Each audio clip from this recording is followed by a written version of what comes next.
Hello.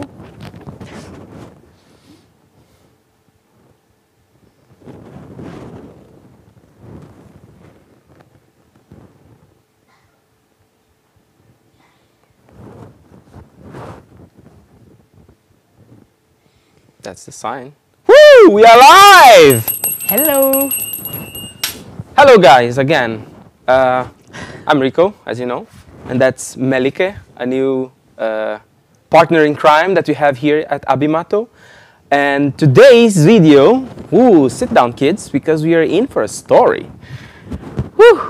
So today I would like to talk a little bit about, difficulties, or how they say adversities, right? And there is this little story.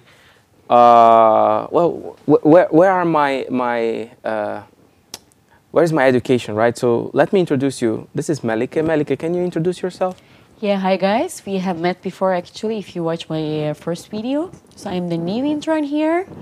And it's my third day actually. So and it's my second show here. Exciting times. Yes. So I have heard about Ricardo a lot and I'm super curious about the story that he's going to tell us. So let's see. Okay, cool.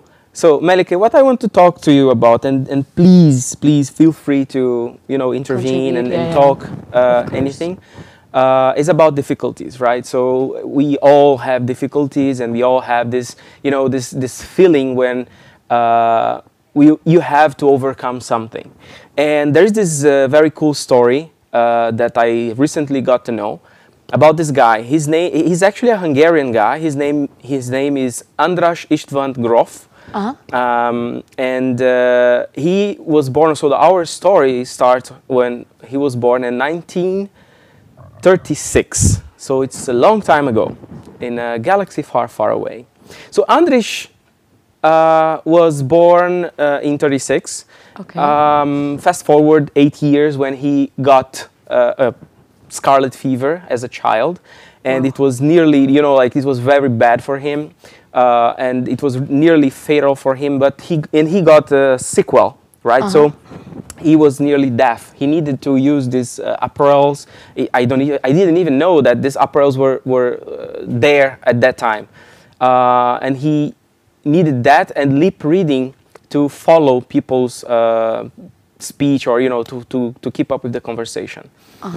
By the time he was 20, in the 1956 revolution of Hungary, he said it was enough, right? He needed to leave the country because, come on, he went through, a fascist regime. He went through the Nazi invasion in Hungary, the Red Army invasion, and the communist thing in Hungary. And he was fed up, and he was only 20. And he went through many personal and political traumas, basically. Many. Actually, his mom and him, they got fake passports or fake IDs, and they were sheltered by friends.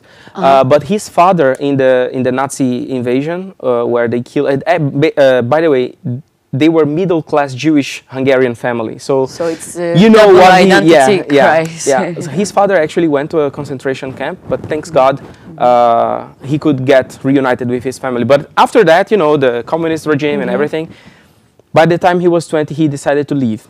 And he was crossing the border, Hungarian-Austrian. And the story about that is really cool because he was with a friend during the night, it was pitch black, and then he hear a voice, who is there? And then he's like, he can't say anything because he's not sure if he's still in Hungary or if he's in Austria. And he kept quiet, and the guy was closing in, and then they were like, what do we do? And the guy was, who's there? And he's like, I'm sorry, we're just passing by. Where are we? And then his guy said, I knew it. You're in Austria, relax. It was really, it was really luck from him that he was already out of the border. And a week after that, he was already in a ship going to the US. And yes, he went to the US, and he knew barely 100 words in English. Yes. Yeah.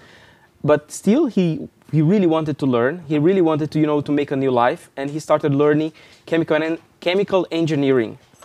And despite of all his difficulties, hearing, have to read lips, not knowing the language, having the whole trauma in his life, he graduated top of his class. And in only 3 years after graduating, he got a PhD in chemical engineering. By that time, you know, there was this company called Fairchild Semiconductors. Okay. And they really wanted him because they were just starting. Yeah. And he started at Fairchild Semiconductors, and his first year in that company, they earned only $2,000 as a profit. And that's really bad. They only had 2,000, actually not profit, revenue, which is even worse.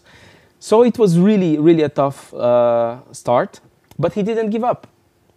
He went, he became a leader in the company, and then the next year they changed the modus of the company, so the business model of the company changed, and instead of semiconductors, they started creating chipsets.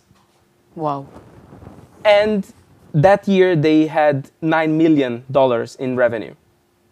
So it was a really big change. Like, and he was on top of it, right? He was driving that. And that company changed name to Integrated Electronics. Okay. As you know, Intel.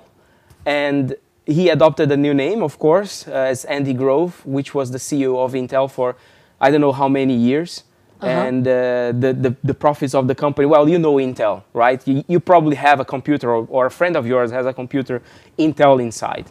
Yeah, many people heard about it, I think. Yeah, so, you know, this story is like, wow, you have a lot going on through your life, right? And it's not really about quitting, right? It's not really about not giving up. This, you know, crazy bullshit that everybody says, oh, don't give up, because you have to know. Yeah, you have to give up at some points, right? He gave up Hungary. Yeah. You know, he start a new beginning. Yes, to start a new beginning.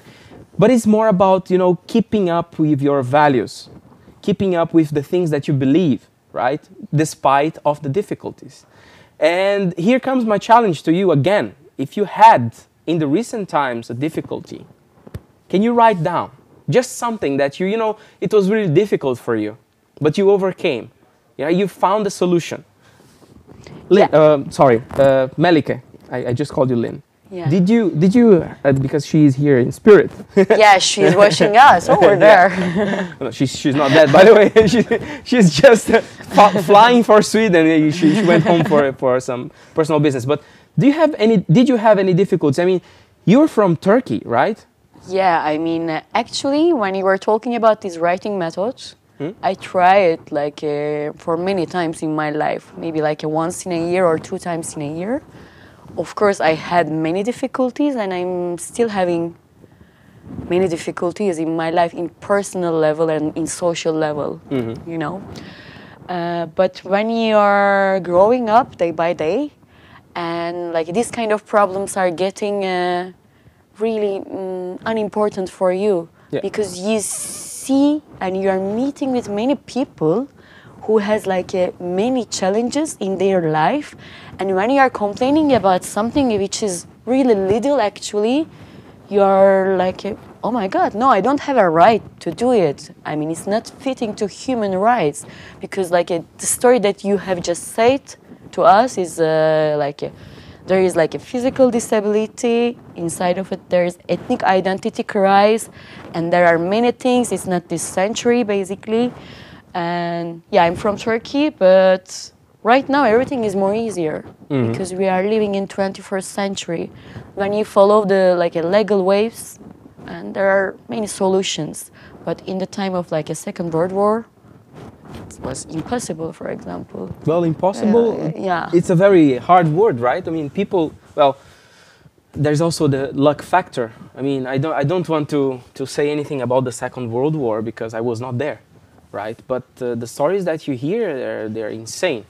But it's also, I believe that all of these things also come with the fact that you have to know yourself, right? You have to discover what are you good at, what are your real values, what are the things that drives you, and well, you know, these things can keep you up. These are the things that actually can make you go through the difficulties, because if you you don't really have to have a goal, right? You have to have what I believe, and please, the specialists are also invited to come here, but what I believe in is that you have to have small goals, small wins that you have to have in order to, to go through the things. And with that, if you have your values, you can make a change in your life and in the life of others, right? I mean, let's skip the self-help bullshit thing, right? I mean, that's getting old already. So self-help book writers, well, you're also invited to come here, but please,